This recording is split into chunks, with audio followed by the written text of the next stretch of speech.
Okay, so you know that feeling you get right before like a really big fight. Two huge names going head to head. I'm talking heavyweights. Oh, yeah. Like that anticipation where you just, anything could happen. Exactly. Well, that's kind of what it felt like leading up to this LSU-UCLA women's basketball game. Definitely. Like a clash of titans. Right. And that is what we're going to be diving into today, this game.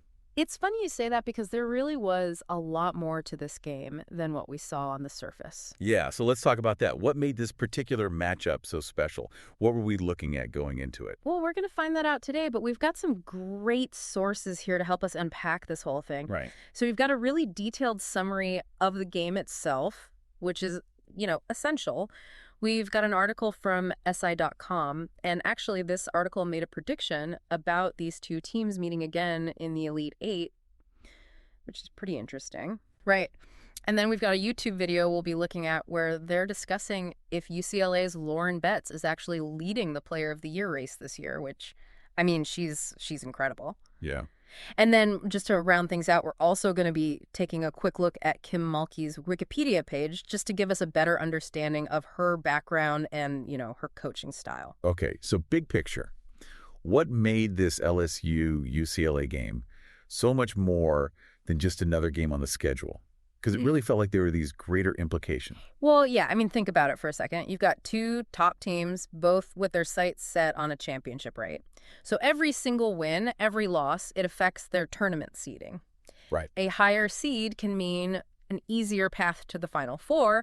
You want to avoid those upsets. And then, of course, you've got the national rankings, which play a huge role in, a team's momentum and how they're perceived nationally. Okay, so seeding rankings, but also, just the talent on the court. Oh, yeah. It was a showcase of some of the best players in the country. Absolutely. You're talking all-American caliber players on both sides playing like you can just completely take over a game. And that was a huge part of what made this matchup so exciting. Okay, so let's dive a little deeper into each team now, starting with LSU. Obviously Kim Mulkey's name is pretty much synonymous with LSU at this point. Oh, for sure. Her arrival at LSU has just completely changed the program. Not only is she an amazing recruiter, she's bringing these top players, but the way her teams play, the intensity they bring, it's just different. Yeah. Like those demanding defensive schemes and, that emphasis on the fast break. It's classic Kim Mulkey, and it's working. Yeah, and when you watch them play high-powered offense, almost feels like an understatement. They're always putting up big numbers. Oh, yeah. Offense is a huge part of their identity. They're always pushing the tempo, looking for those open shots, and they have so many players who can score. It's a nightmare for other teams to try and defend. Okay, so that's LSU. Now let's talk UCLA. Corey Close has built a program that's a perennial contender. And they're known for something a little different. Yeah, they're known for their defense. Exactly. They're incredibly well coached. They're disciplined, and they make it so hard for teams to score on them. Like you said, LSU is all about offense.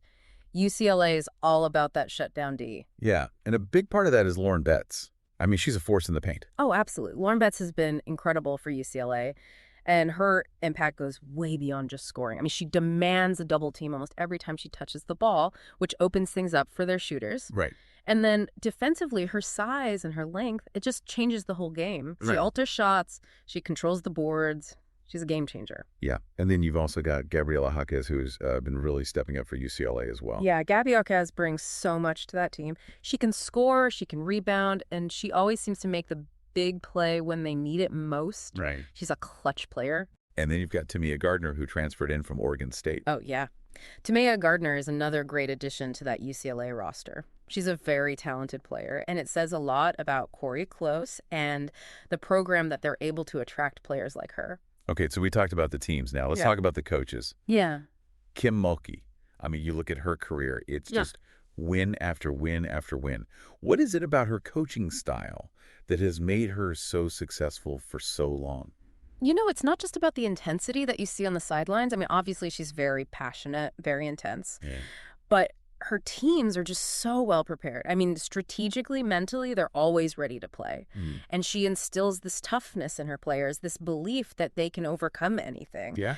And, she's won championships everywhere she's been. So that experience, that pedigree, it creates a culture of winning. Her players, they expect to win. They're held to a very high standard. And then you've got Corey Close, who Maybe he doesn't have as many national titles as Kim Mulkey, but is still considered one of the best coaches in the game. What makes her so special? Well, Corey Close is amazing at player development. Yeah. She takes these talented players and she helps them reach their full potential.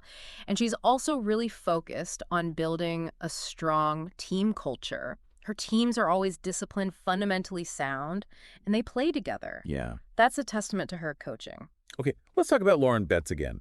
You know, that YouTube video that we mentioned talked about her being a possible Player of the Year candidate. What makes her stand out in that conversation?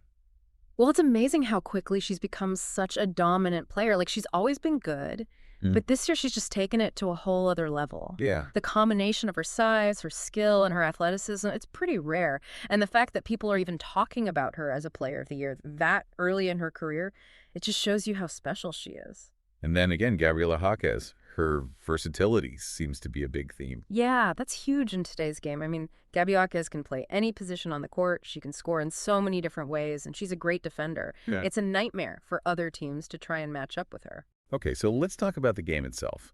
For those of us who wanted to watch it, it was easy to find, right? I mean, it wasn't buried on some random channel. Well, no, this was a big game. Yeah. You could find it on all the major sports networks, and of course, you could stream it online, which is great. You know, women's basketball is getting more and more popular, and it's easier than ever to watch these big games. And even if you couldn't watch the game live, you could still follow along pretty easily. Oh, yeah, definitely. I mean, all the sports websites, all the apps, they all have live scores and play-by-play updates and analysis. So you can, you know, even if you're busy, you can still keep up with what's happening. And we talked about this a little earlier, but, you know, when you have two highly ranked teams like this playing each other, it's a big deal for the women's Final Four picture. Yeah, for sure. I mean, every game matters, but these games, they really matter. Because you're not just trying to win. You're trying to build a resume for the NCAA tournament. You want to show the committee that you can beat the best teams in the country. And so for LSU and UCLA, this was a huge opportunity to, you know, kind of solidify their position as contenders and, you know, maybe even influence their seeding for the tournament. And it wasn't just people watching the game. It felt like the whole world was talking about it on social media. Oh, yeah. Social media was blowing up. It was trending everywhere. I mean, people were posting reactions, sharing highlights. I mean, it really added to the excitement of the whole thing. Yeah. And, you know, it helps grow the sport when you see that kind of engagement. And then you had the traditional sports media, which also gave this game a lot of coverage. Oh, yeah, absolutely. I mean, a game like this, it's going to get a lot of attention from all the major outlets. And, you know, that SI.com article that we talked about, they were already predicting a potential rematch in the Elite Eight. So, I mean, people are already looking ahead to the next chapter in this rivalry. So to sum it all up, this LSU versus UCLA game, it was a big deal. It had everything you could want. The stars, the coaches, the intensity. It really did. It was a great example of how far women's college basketball has come.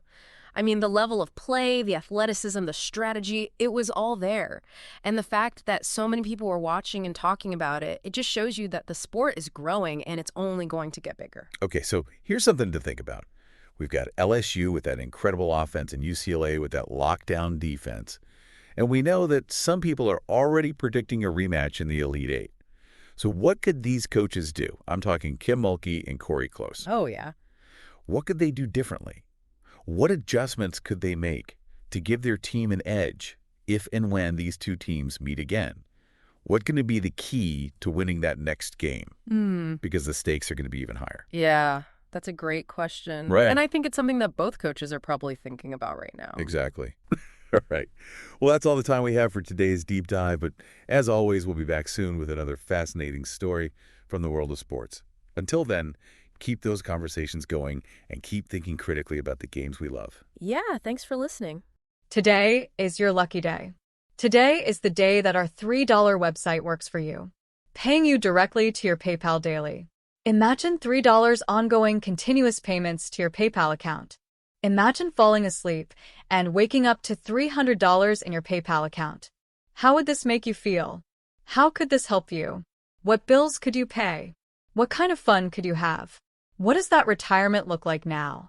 All for a one-time payment of $3. This website is DFY done for you, fully built and completely hosted, and never stops collecting payments for you. You have spent $3 on coffee on a regular, but that coffee won't help you create multiple streams of income. Click the link below.